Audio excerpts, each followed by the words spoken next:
Então hoje o tema que vamos tratar é este, como já vos dissemos, é exatamente a última das 11 obras da codificação fundamental que Kardec coligiu e publicou. Aqui está, é Kardec quem define que obras pertencem à codificação fundamental, são estas 11 que aqui vemos. Ele define isso naquele catálogo que vemos ali à direita, Catálogo Racional de Obras para se formar uma Biblioteca Espírita, que é um anexo ao último número da Revista Espírita que Rival, enquanto Kardec, com o pseudónimo Kardec, prepara em vida, que é o de abril de 1869, já que ele é colhido pela morte em 31 de março, mas já tinha o jornal de abril preparado e já tinha este anexo preparado. E este anexo, se nós o desfolharmos, está constituído por 3 partes e logo na primeira parte diz codificação fundamental. E estão lá elencadas estas 11 obras que podemos, para além da organização cronológica, também a podemos organizar tematicamente em termos das suas finalidades. Umas que são de iniciação, estas 3 que vemos aqui em cima, na primeira linha à esquerda, 5 que vemos aqui em baixo, que são de natureza básica, e 3 de natureza especializada, entre as quais exatamente os caracteres da revelação espírita. Esta, como vos dissemos, vejam, ela sai em 1868, depois da Gênese. Por isso é que ela é a última. É isso. Happy birthday to you. Happy birthday. There you go. To you. You. Dentro de 2, 3 dias, celebra mais um aniversário, não é? Passa a ter 154 anos de idade. É a mais nova delas, todas. Como habitualmente nós vamos olhar para ela segundo aqueles 3 enquadramentos que nós vemos ali à direita, vamos começar por olhar o porquê desta obra, para que é que ela serve, como é que ela aparece, quando aparece, como aparece, que relação guarda com as outras, como a devemos estudar e quando em relação com as outras, e depois, numa segunda fase, passamos então às questões da publicação e da edição, e estabilizando na segunda edição, esta obra, ainda assim, é revista, no último ano de vida de Kardec, é revista uma vez, baseada então na segunda edição, que é a mais recente. Nós vamos olhar para a sua estrutura e vamos analisar a sua constituição. Também são 3 partes, como veremos. Comecemos então pelo porquê. Porquê que esta obra aparece, o que é que ela é. Ela, em boa verdade, é uma explicação sucinta das naturezas filosófica, científica, da autoria e da especificidade do Espiritismo. O Espiritismo que já vinha sendo desenvolvido há 12 anos, quase 12 anos, portanto, e Kardec exprime aqui nesta obra a melhor, digamos, a melhor caracterização do Espiritismo enquanto filosofia, ciência, a autoria dos postulados. Digamos que esta obra, embora seja uma obra especializada por se invoca, encaixa quase em exclusivo na caracterização da doutrina espírita enquanto filosofia e ciência e suas consequências morais, ela realmente, a esse respeito do que é o espiritismo, da caracterização do espiritismo, podemos também considerá-la como uma iniciação especializada, digamos assim. Kardec, fazendo agora um histórico até aparecer a obra, Kardec vivia aqui quando se começou a interessar pelos fenómenos espíritas. Ele vivia aqui quando lança o livro dos Espíritos. Aqui é a Rua dos Mártires, número 8. A porta número 8 é aquela que está ali ao meio, de cor violeta, e ele morava numa casita que se tem acesso entrando por um corredor, esta porta dá para um corredor, e este corredor desemboca num pátio interior. A casa dele não tinha janelas aqui para a rua, não tinha janelas para esse interior. Mas é nesta casa, situada aqui numa Paris central da época, onde está ali o número 6, ali em cima. Ele viveu ali de 1855 a 1859. E ele, para coligir o livro dos Espíritos, ele consultou médiuns que viviam nestas localizações onde tem estas letras azul, eram as casas dele, e ele, com o método laboratorial de Espiritismo, o controle universal do ensino de Espiritismo, buscando a concordância de opiniões dos vários espíritos que ouvia, ele ia circulando pelas casas de uns e de outros, fazendo as mesmas perguntas a diferentes espíritos, e foi colecionando aquelas em que coincidiam as respostas. E desse conjunto de coincidências que ele conseguiu juntar 501 coincidentes na altura desse trabalho, ele então resolve colocá-las num livro, fazer um livro com elas, que é o Livro dos Espíritos, que vem lançar aqui embaixo, onde se vê aquele círculo verde, LE, junto ao Rio Sena, no Palácio Royal, ou Palais Royal, muito perto do Museu do Louvre, para quem conheça Paris.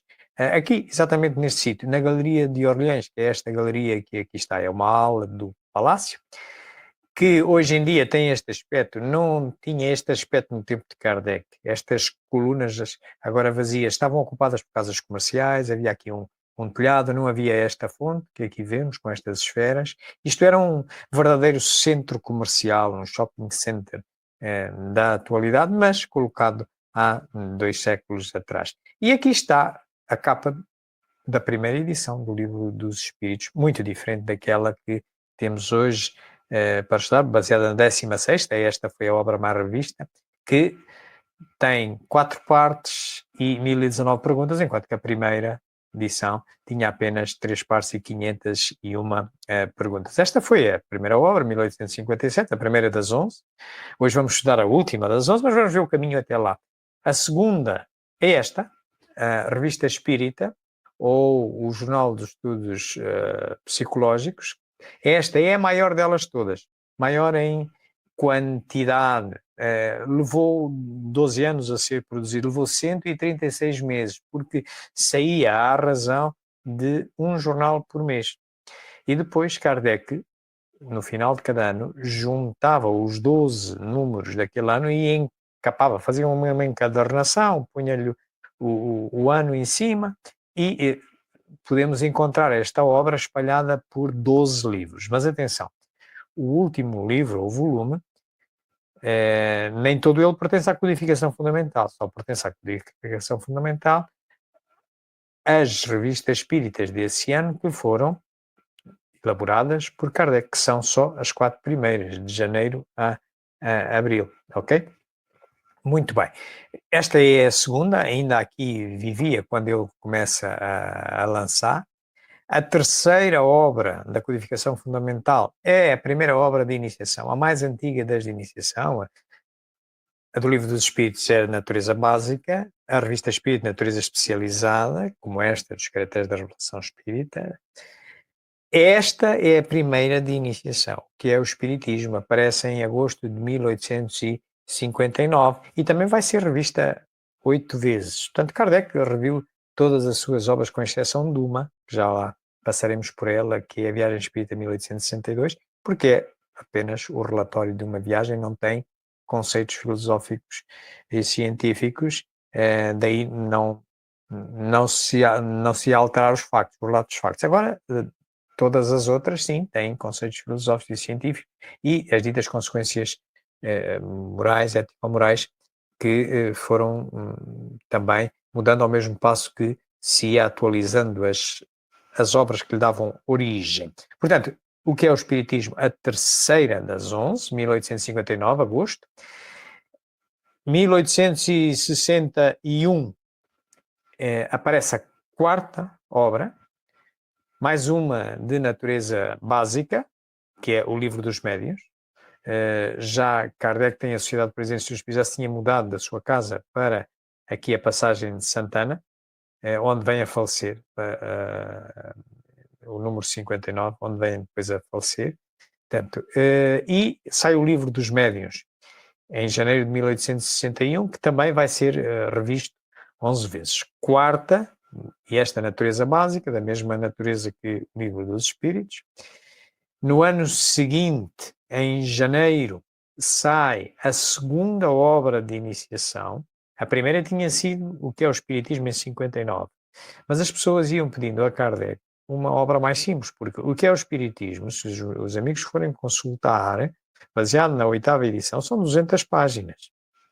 Portanto, e as pessoas iam pedindo a Kardec, se não arranjavam umas obras mais simples, que fosse mais simples eles perceberem se estavam interessados ou não no Espírito. Então Kardec foi fazendo.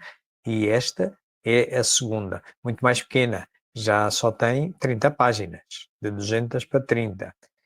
Tem 60 parágrafos, mesmo assim foi editada 9 vezes, a última já foi publicada, já Kardec tinha falecido, mas ele já tinha deixado tudo preparado. Portanto, estamos a falar da quinta. Nesse ano, ele faz a viagem espírita maior, das 7 que ficaram documentadas, esta, que é a 4ª viagem, é a maior delas todas por território de França. Ele sai de Paris e volta a Paris, passando por todas estas cidades que aqui vêem.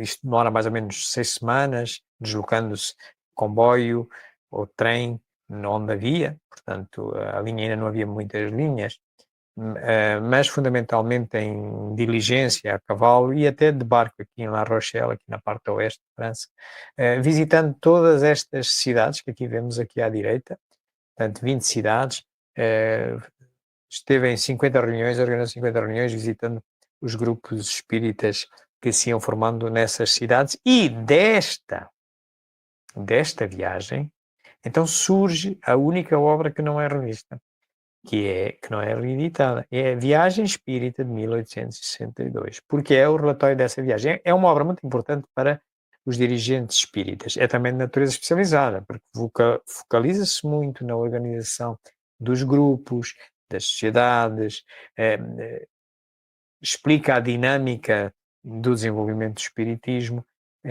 portanto, vai sair no final do ano, após a viagem. Portanto, estamos perante a 6ª das 11. 6ª obra fundamental das 11. No ano de 1864, 63, não há publicação de nenhuma obra. No ano de 64, vão aparecer, é um ano profícuo, vão sair 2 obras novas e é logo no mesmo mês.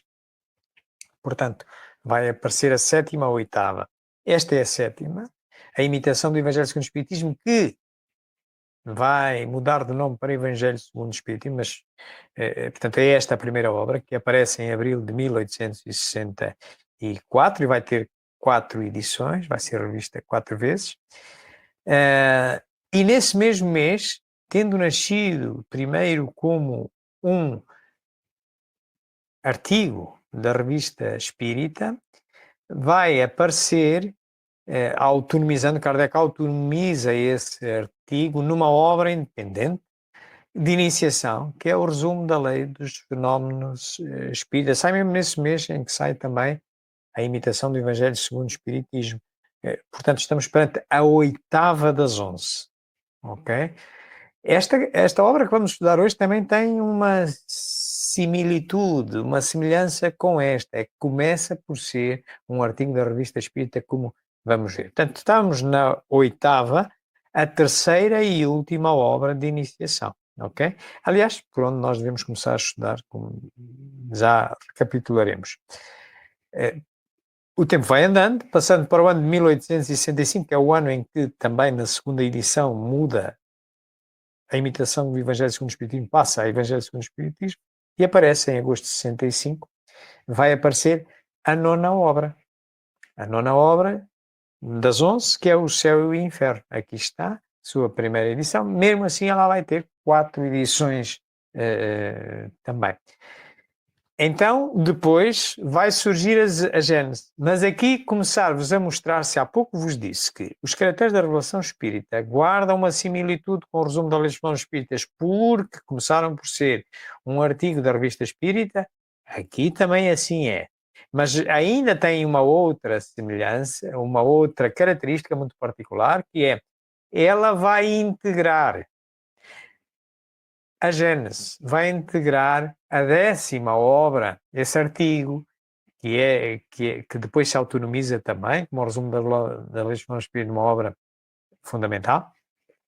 Ela integra a Gênese, integra o primeiro capítulo da primeira parte da Gênese. Então, ela começa em setembro de 1867, aparece, vai aproveitar e vai incluí-lo na Gênese, como artigo, na Gênese. Na Gênese, portanto, que é a 10ª obra, que aparece em 1 de fevereiro de 68, a primeira edição.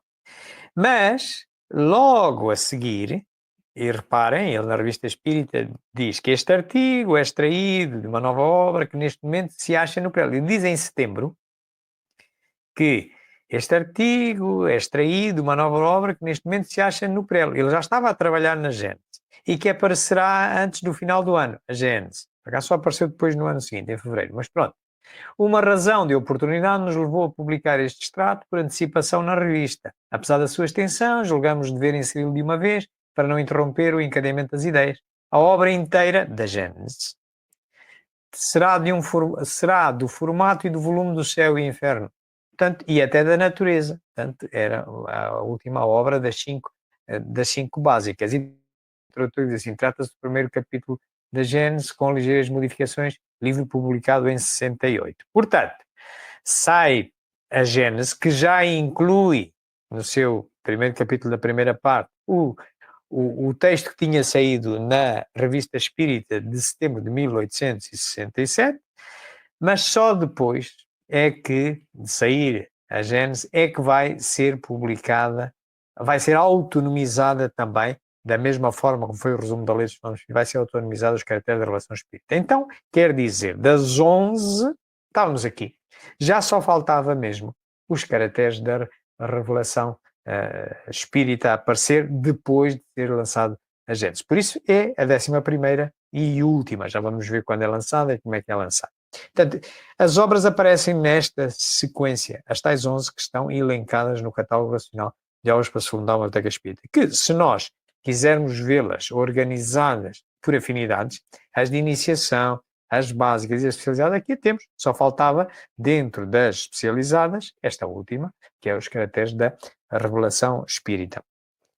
Olhando para todo este conjunto, este vasto conjunto de obras, estas 11, nós podemos perguntar, mas então e como é que estudamos espiritismo? Bom, se Kardec até era pedagogo, um indivíduo dedicado ao ensino, a ensinar profissionalmente, ele foi professor, portanto, se ele criou obras de iniciação, para que é que as criou? Para iniciar. Então, é por essas obras que nós devemos iniciar os nossos estudos. Mas como são 3, já urge perguntar, bom, por qual é que eu começo? Bom, diz o nosso bom senso, a nossa razão, que qualquer autor reflete uma ideia mais amadurecida à medida que passa mais anos a estudar esse tema, não é? Portanto, a obra mais recente que ele publica reflete a ideia mais amadurecida que ele tem sobre o mesmo tema. Então, nós devemos, dessas 3 de iniciação, devemos iniciar-nos pela mais recente. Qual é a mais recente? É o resumo da Lei dos Fenómenos Espíritas, é de 1864, já que as outras é 62, o Espiritismo na sua expressão mais simples, e 59, o que é o Espiritismo. E também, naturalmente, qualquer pessoa tenta começar por qualquer coisa mais simples, o mais resumido possível, depois se lhe interessa vai para as outras. Também coincide exatamente que a mais recente é também a mais simples, é a mais pequenina. O resumo da Lei dos Fenómenos Espíritas são 20 páginas, são 42 capítulos para ler, 42 parágrafos para ler. Depois, o Espiritismo, na sua expressão mais simples, já são um bocadinho maiores, são 30 páginas, 60 parágrafos.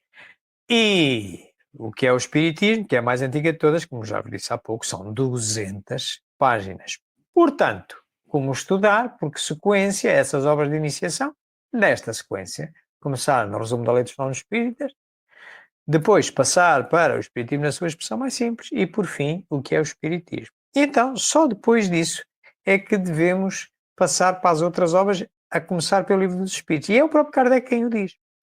No Livro dos Médiuns, que é a quarta, como vocês viram, que sai em 1861,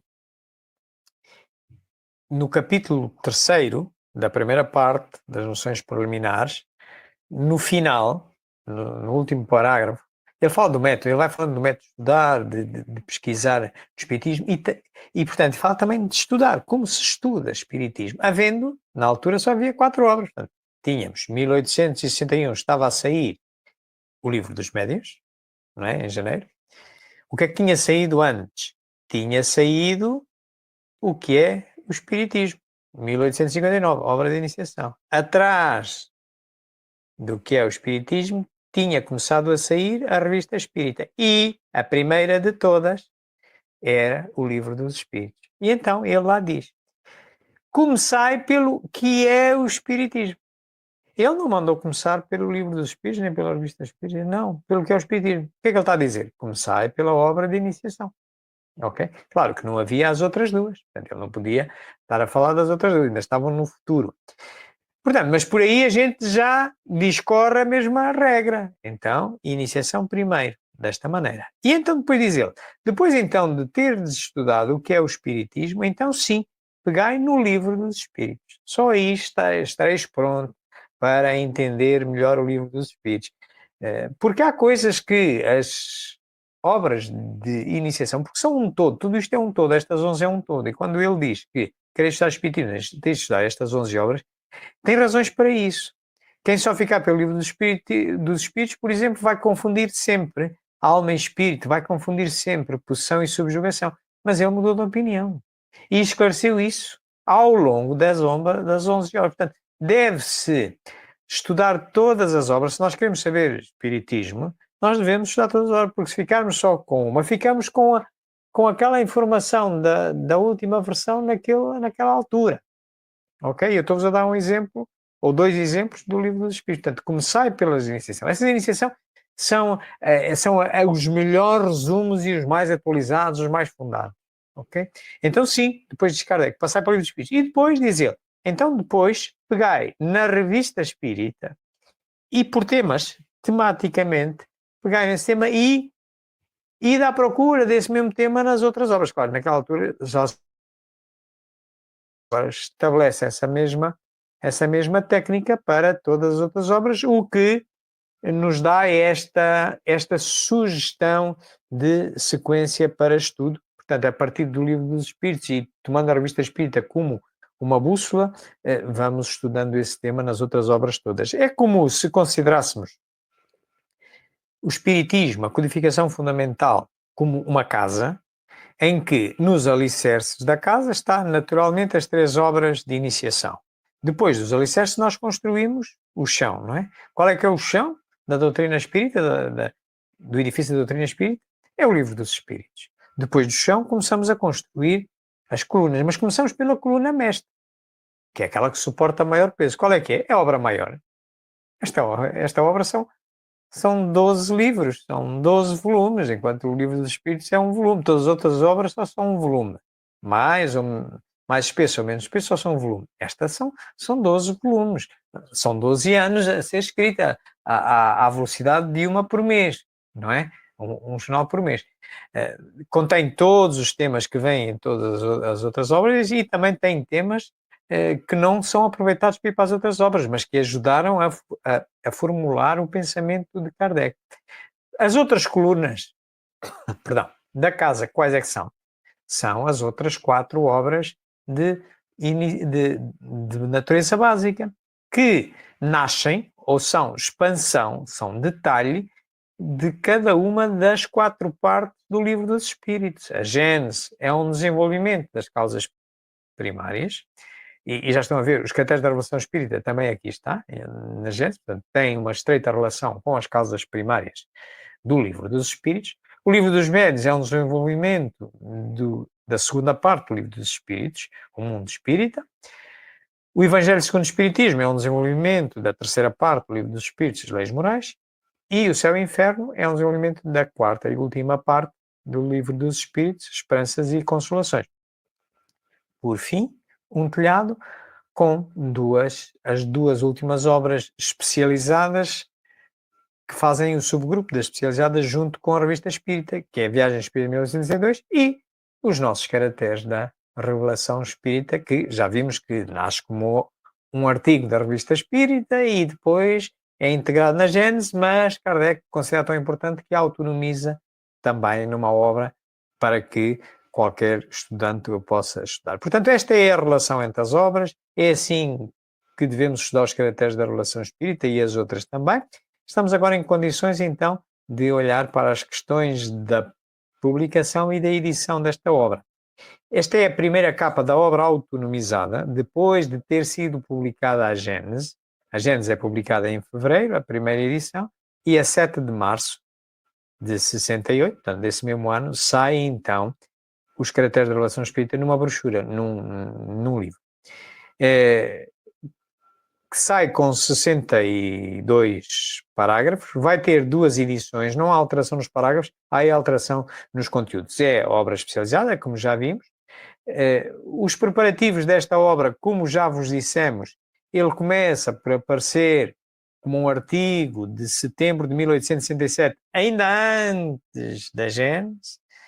Integra esse artigo, vai integrar a Gênese, e só depois de sair a Gênese, já com ele integrado esse artigo, é que esse artigo vai ser transformado numa obra, Caracteres da Revelação Espírita, que sai a 7 de março. Sai com esses 62 capítulos, vem a ter uma segunda edição, que temos a certeza que foi antes da quinta edição da Gênese. Porquê? Porque, consultando a quinta edição da Gênese, nós verificamos que ela reflete, o primeiro capítulo, a primeira parte da Gênese, reflete exatamente a segunda edição desta obra, dos caracteres da Revelação Espírita, que nós não sabemos a data exata, mas por esta razão sabemos que teve que ser antes de fevereiro de 1869, foi quando saiu a quinta edição da Gênese. As alterações mais significativas foram 6. Foram nestes parágrafos. No 14, em que falava da aplicabilidade do método experimental à metafísica, detalhando melhor estas questões. No 16, falando da precedência dos estudos das leis físicas sobre os espirituais. No 18, na abrangência da ciência espírita. Esta obra é toda muito dedicada à parte científica e da sua relação com as outras ciências. Os atributos da divindade tem uma parte dedicada a Deus, das causas primeiras que cá estão. Aí a tal ligação com a parte primeira do livro dos Espíritos, até porque a Gênese também é um desenvolvimento da parte primeira do livro dos Espíritos, e aí fala-se de Deus, não é verdade? Portanto, e aqui Kardec reformula este parágrafo 25, no 36, no item 36, ele dá ali um refraseado às questões dos aspectos da reencarnação, e no 62 ele debruça-se sobre o significado das palavras Jesus e Cristo. Jesus não nasceu, não foi batizado com esse nome, Cristo vem do catolicismo, pronto, mas na altura, no século XIX, considerava-se Jesus e Cristo o mesmo ente, mas afastando a ideia que significa exatamente em grego, Cristo é o escolhido, o ungido, o preferido. Isto não pode ser, contrariaria a lei moral da justiça e a lei moral da igualdade se Jesus é que fosse o afilhado, o escolhido, o Filho de Deus, e nós os enteados, não faria sentido. E como é que ele podia ser o nosso guia quando ele não tinha passado pelas mesmas experiências da carne como nós? Seria uma fraude. Portanto, e ele vem também falar um pouco dessas questões. Surge, pois, a segunda edição, como vos dissemos, com Kardec vivo, antes de fevereiro de 1869. São aqueles 6 capítulos alterados, numa capa possível física, podemos encontrá-lo assim, mas de qualquer maneira todas estas obras estão livres de direitos, pelo que nós podemos encontrá-las em PDF na internet e descarregá-las, não cometendo nenhuma ilegitimidade. Portanto, não há mais alterações para além da segunda, é a última que Kardec deixa. Portanto, então, podemos agora pegar nessa segunda edição e agora escalpelizá-la. Ela é constituída fundamentalmente por 3 grandes assuntos. Naqueles 62 parágrafos são ali 3 grandes assuntos. Começa por falar da revelação espírita propriamente dita, como é que ela é a ciência, o que é que se deve entender por revelação. Depois tem uma parte centrada nos atributos da divindade, aquelas alterações que ele também fez, e volta-se sobre o estudo de Deus, complementa, de facto, de alguma forma, o que já vinha no Livro dos Espíritos na primeira parte. E, por fim, um último tema que dedica muitos capítulos, que nós já vimos, é sobre o Espiritismo enquanto ciência, que tipo de ciência é que é. Comecemos pela revelação. O que é que ele considera ser a revelação? Porque é que lhe chama revelação ao Espiritismo? Vamos, num pequeno vídeo, ver essa questão.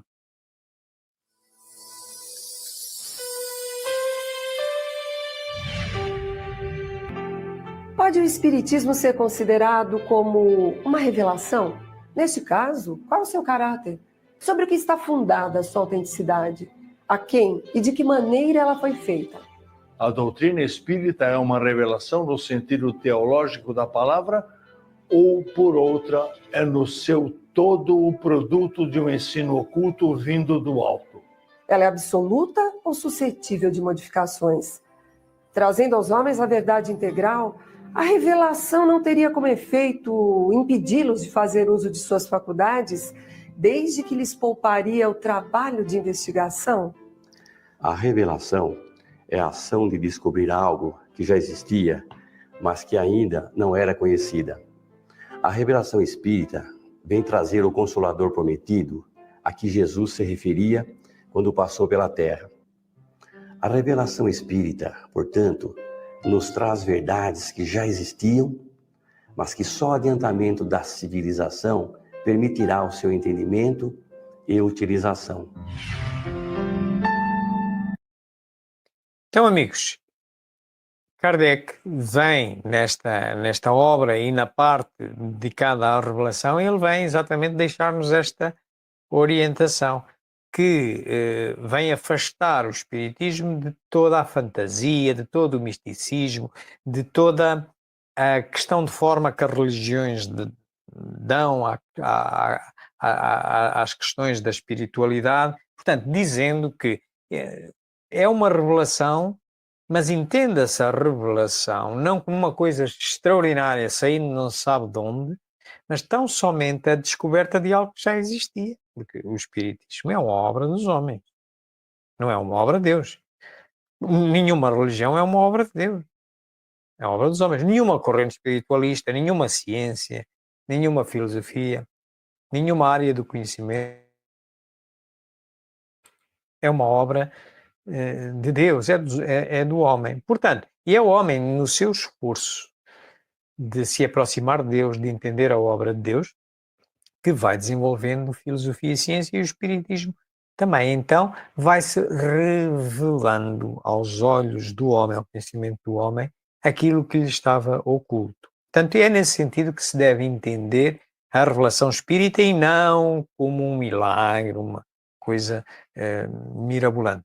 Kardec vem colocar este ponto bem assente. Depois, na parte que ele fala outra vez de Deus e vem solidificar aquilo que ele já vinha dizendo na primeira parte do Livro dos Espíritos, portanto, ele vem dizer que esta o conceito de Deus é a parte mais importante da revelação de Jesus, que ele vai chamando de Cristo, mas porque na altura julgava-se que Jesus tinha nascido como Cristo, hoje não, hoje sabe-se pela filologia, pelo desenvolvimento histórico e arqueológico, não, Cristo, o nome de Cristo é Paulo de Tarso, quem dá a Jesus José de Nazaré, e Jesus era judeu, portanto não tinha esse nome. Mas, portanto, esse conceito que Jesus nos traz é de um ser clemente, soberanamente justo e bom, cheio de mansidão e misericórdia, que perdoa o pecador arrependido 70 vezes 7, quantas forem necessárias, que dá a cada um segundo as suas obras numa imensa justiça.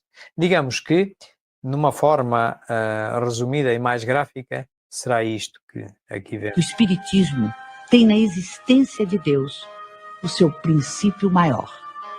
Deus é eterno, imaterial, imutável,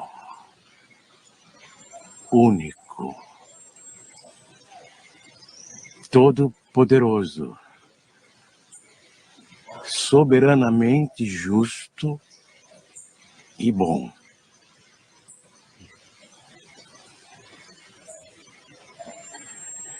Este é o melhor conceito que a nossa limitada inteligência pode fazer daquele que criou o universo. Ele vem, uma vez mais, sublinhar a forma como é possível chegar a Deus. Só se consegue chegar a Deus pela razão.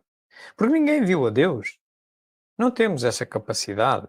Mas nós, olhando para a sua obra e socorrendo-nos do paradigma que preside a todo o desenvolvimento filosófico e científico humano, que é que a cada efeito tem que corresponder uma causa, nós, quando começamos de um determinado efeito, remontamos à causa imediata. Mas esta causa imediata, por sua vez, é efeito de uma outra, assim sucessivamente. E remontando por este ciclo causal até ao início, chegamos à causa primeira. Tem que sempre haver uma causa primeira, que chamamos Deus, chamamos Allah, o que nós quisermos. Só lá podemos chegar pela razão. Portanto, só tem natureza filosófica e Kardec vem outra vez sublinhar, mas com aquelas características todas que só podemos dizer por objetivos, não podemos lá chegar de forma exata. E, por fim, ele centra-se nas questões científicas do espiritismo.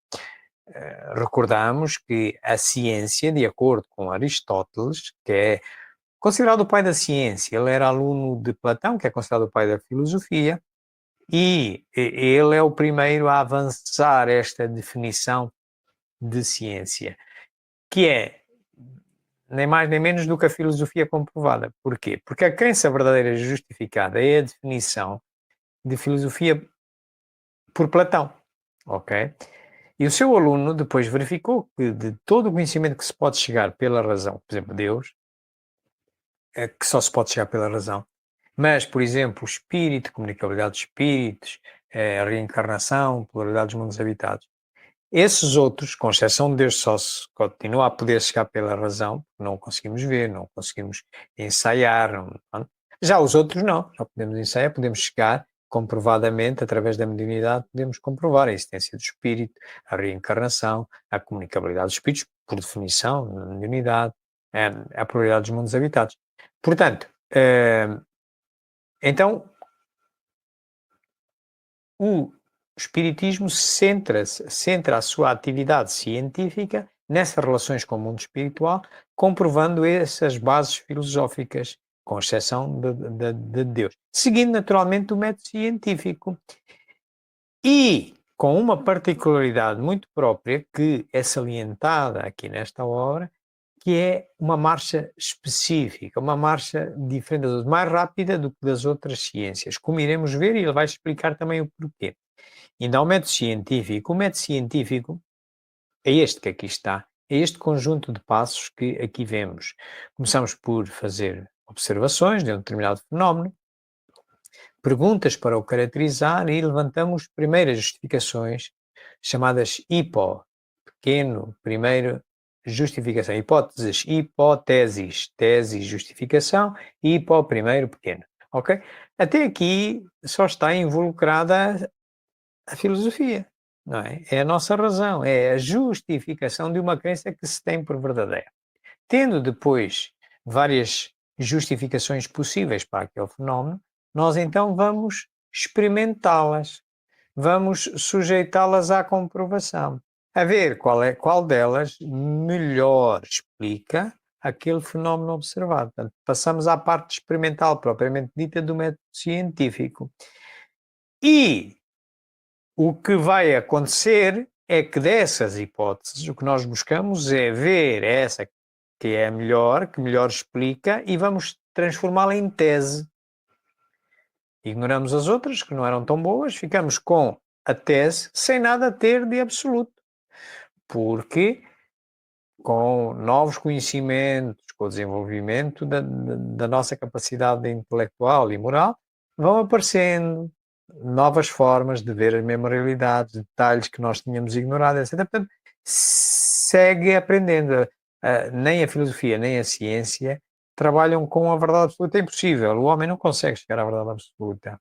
O que ele vê da realidade ou da verdade absoluta, que só Deus é que conhece, ele vê uma versão, a que chama verdade. Portanto, ele vai trocando de verdades à medida que vai evoluindo o seu conhecimento filosófico e científico. Assim acontece com o espiritismo também. Não é por acaso que Kardec reviu todas as suas obras, até esta mesmo, porque foi mudando de ideia à medida que ia sabendo mais, ele e os espíritos que colaboraram com ele. Portanto, só que o espiritismo, enquanto ciência, é diferente da maioria. É uma ciência da observação, estabelecendo um paralelo. É como a astronomia. A astronomia também, como ciência da observação, está condenada a obter de forma indireta os dados sobre os objetos que estuda, os mundos físicos que estuda. Vai passar um cometa, por exemplo.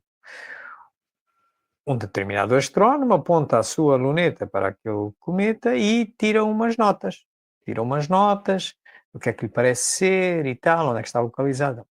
Esta primeira análise, esta primeira explicação do que é que ele viu, nada tem de científico.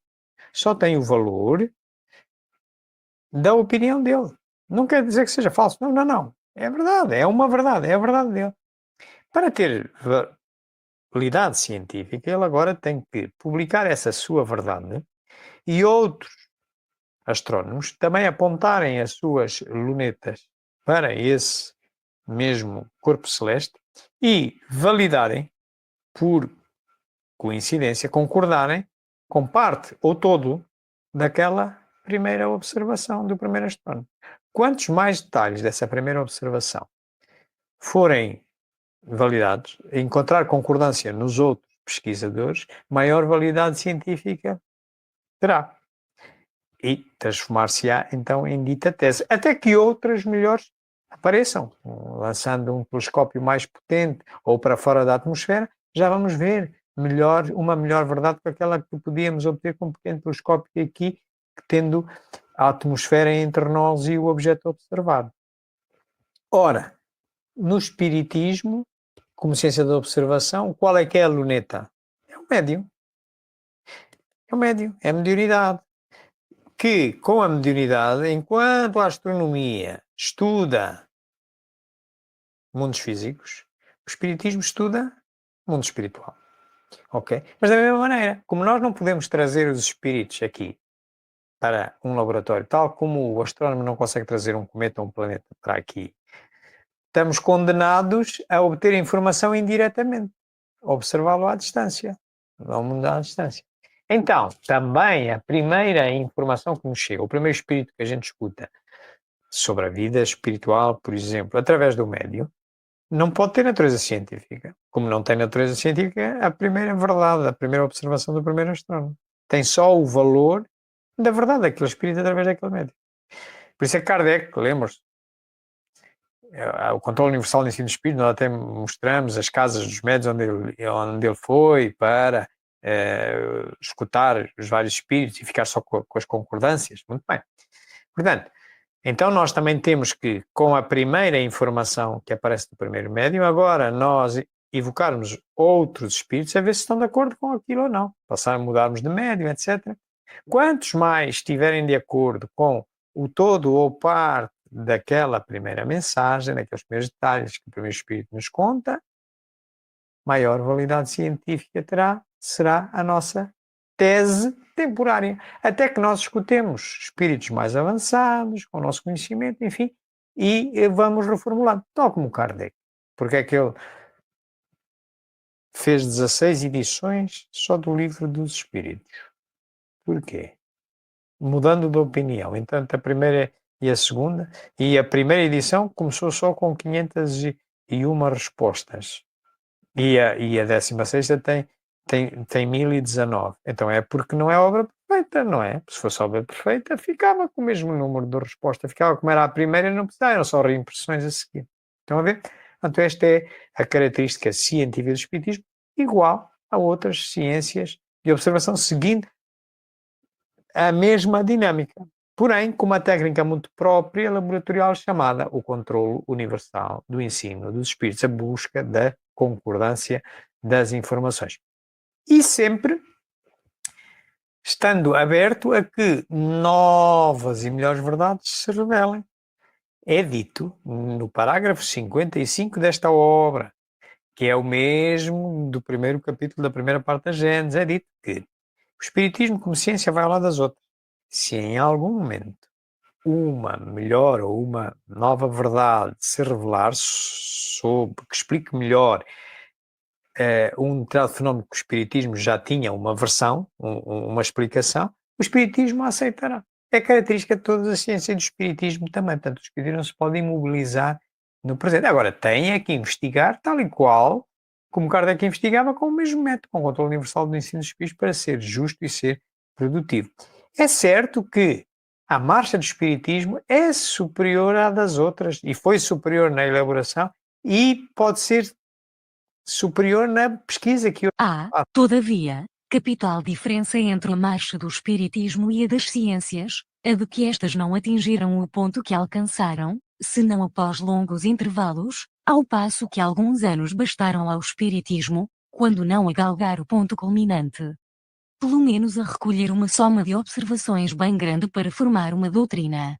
Decorre esse fato de ser inumerável a multidão de espíritos que, por vontade de Deus, se manifestaram simultaneamente, trazendo cada um o contingente de seus conhecimentos. Então, a ver porque é que Kardec considera que a marcha específica do espiritismo é mais rápida que a das outras ciências, e em particular as de observação, que são as que se podem mais comparar ao espiritismo. Porque nas ciências de observação tem que se buscar a concordância, aqui apareceram muitos espíritos ao mesmo tempo e concordando com os mesmos assuntos.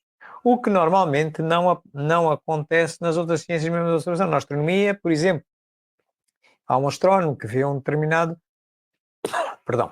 um corpo celeste, vê hoje, depois há que publicar aquilo que viu, depois os outros astrónomos têm também as suas agendas, só em algum tempo, se interessarem por aquela questão, passado uns meses, se calhar é que vão ter a possibilidade de também investigar naquele ponto do céu e tal.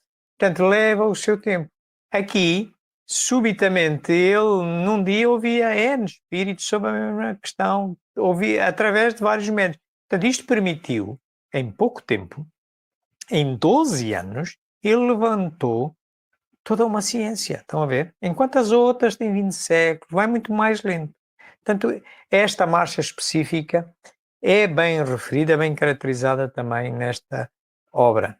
Queridos amigos, era isto que nós tínhamos para vos trazer sobre esta obra, para vos incentivar à sua leitura. Nós, para trazermos esta palestra, nós consultamos todas estas obras que aqui estão e mais estes sites que aqui está do CS História e do Museu Allan Kardec Online, que tem também muita informação sobre a publicação destas obras.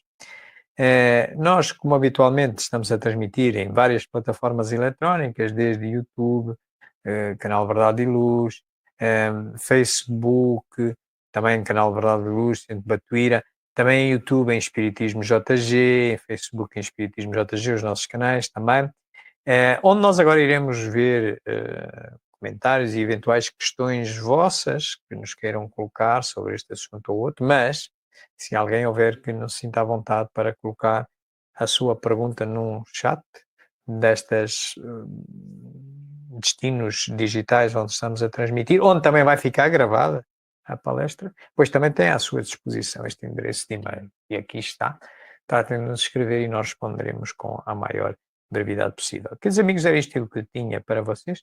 Estou agora então à vossa disposição para qualquer questão que me queiram colocar. Bem-aja, meus amigos. Obrigado.